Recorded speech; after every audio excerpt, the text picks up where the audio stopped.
Morning YouTube family. Last night we had a bit of a dilemma. Water's not going. We called up Apollo and they helped as much as they could. Gave us a little bit of troubleshooting. But then about 1 o'clock this morning I had an eureka moment and realised what we hadn't done. And I'm either a genius or an idiot. So it can't be this big. I haven't told Megan how this works and how we mucked it up yet, so we might see and get a bit of a reaction from her. What are you thinking there, baby? I'm thinking that we haven't flicked the right switch somehow, but I don't know which one. I have no idea. She's pretty close. So, to get you up in here, right, we've got a, where is it? The water pump right there. So, turn that on. And then, you know, we thought, okay, we should get water, but there isn't. Oh, I'll leave this on just for effect. The kicker is, there isn't one switch. Oh, you've got to do the one behind the iPad. Oh, There's two. Oh, for frick's sake. Please, water come out. And we have water. Oh, it's so dumb. Oh. Yep. So, I don't know if you're an idiot or a genius. yeah. Thank you very much.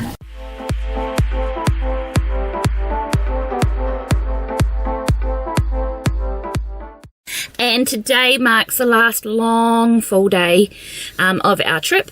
We've got 2 sites that we're going to today. One of them's Daryl's super excited about, and the other one I'm also super excited about with him. So we're going to hit the road. We've just done all the morning stuff and cleaned up the van, and it's now time to get ready, hit the road, and start making our way back up the country. We start our journey in New Plymouth, going north on State Highway 3 towards Te Kuiti and the Waitomo Caves. After we do there, we go towards Hamilton, and then from Hamilton taking State Highway 23 to Raglan.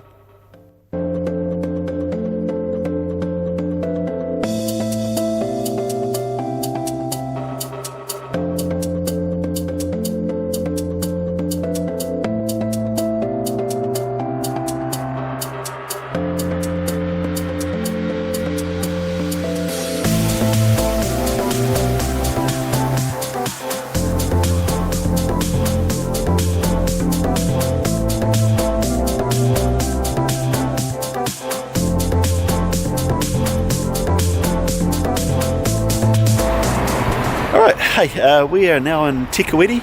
It's real heartland farming country in New Zealand, and more importantly, the biggest thing about Te Kuiti is it is the birthplace and I guess the living area of a real New Zealand All Black legend.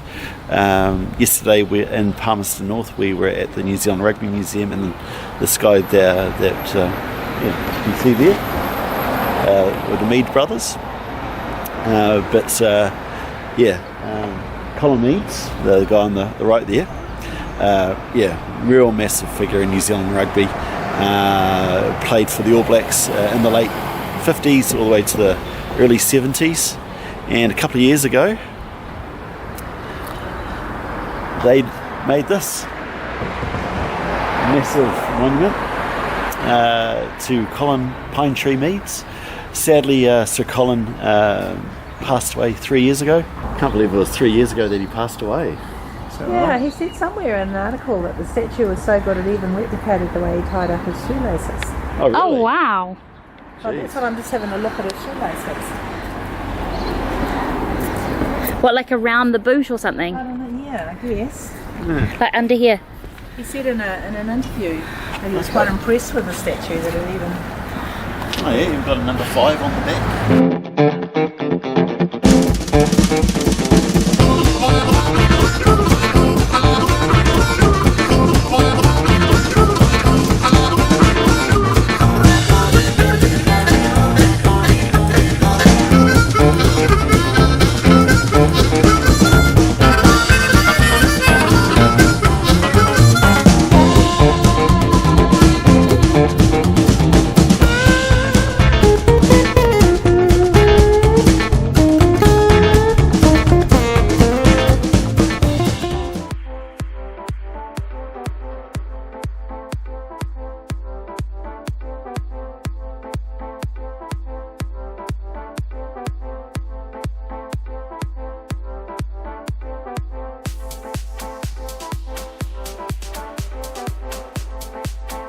Coffee.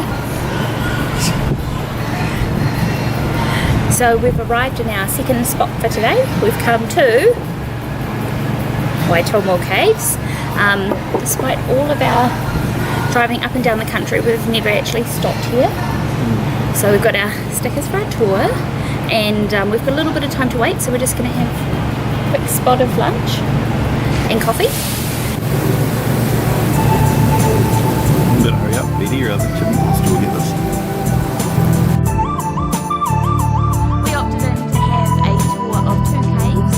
So we went through the main cave, which was a guided tour here, and then a second cave. And so the cost of that was $89 each, which probably is worth it, in my opinion.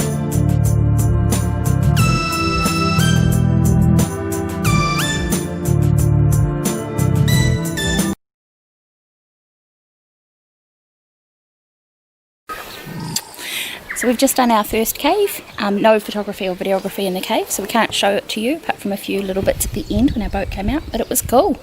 Haha. So it was quite cold in there. So we're about to head into the Ruakuri Caves. We've got a tour through there, and I think you're allowed to take photos and videos, so we'll take you along with us. See you there.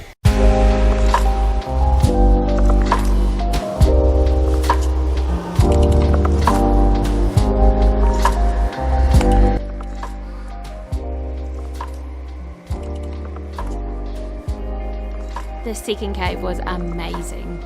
We went on there with a guided tour again and saw the most amazing stalactites and stalagmites. We saw these cloth-like formations that had formed over thousands of years. The point of going to the Waitomo Caves is to see the glowworms. So they're not really worms, they're actually insects that hang from these threads that they weave, kind of like spiders, and then they're all shiny and bioluminescent, and they attract prey and eat them. But what we're actually looking at is all the lights is their poo. This is something I learnt on this tour. In this cave there were fossils, and our guide even showed us a moa bone, which was kind of amazing. Apparently the moa used to fall through the cave entrances and get stuck in there. And for those of you who don't know, moa are extinct, but there were these kind of huge giant birds that used to roam around New Zealand. And as someone who's utterly afraid of birds, this is an idea of their scale and size. So after 2.5 hours underground, we've made it out. Those caves are amazing. Yeah, that was pretty cool. Yeah. A little bit different because at the beginning it's totally man-made and just to get down. But then from there you see the geology. Just how insignificant our time frame is compared to what's happened to with all the rock formations down there. Yeah, I would probably recommend this cave over the main glowworm cave. I think I enjoyed this one a lot more. Though one thing did miss out on, about halfway through it, there's a river that goes underneath it, and there's blackwater rafting. Damn. And there was a group that went through as we were walking above them, and they looked as though they were having a good time. Yeah. So, if only we'd known. I guess that's a problem with last minute booking, of just book the caves, let's go. We'll be back, I think, to Blackwater Raft. Sometime. Don't know when. Not today.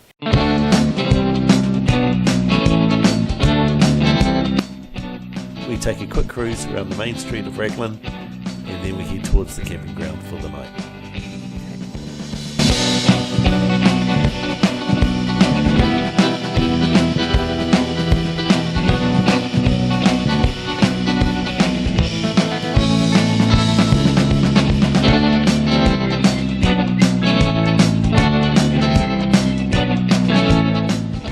Sirens going off because it's a local fire thing, but we're just walking into Raglan town. So we arrived here earlier. We're just gonna go and get some dinner. We're going out for dinner tonight. Hungry? Very. Very.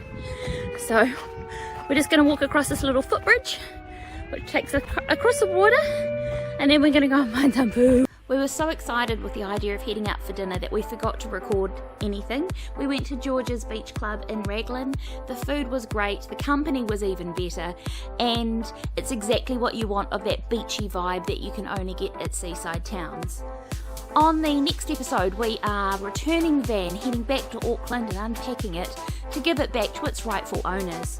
However, I think you could safely say that we've both been absolutely enamoured with van life. And on the few episodes coming, we're going to start taking you along on our van build as we get ready to build out our own van to turn it into a home on wheels. Make sure that you're subscribed to the channel to keep up to date with us as we make all the decisions for the van before it gets here and then start building it whenever it arrives in the country.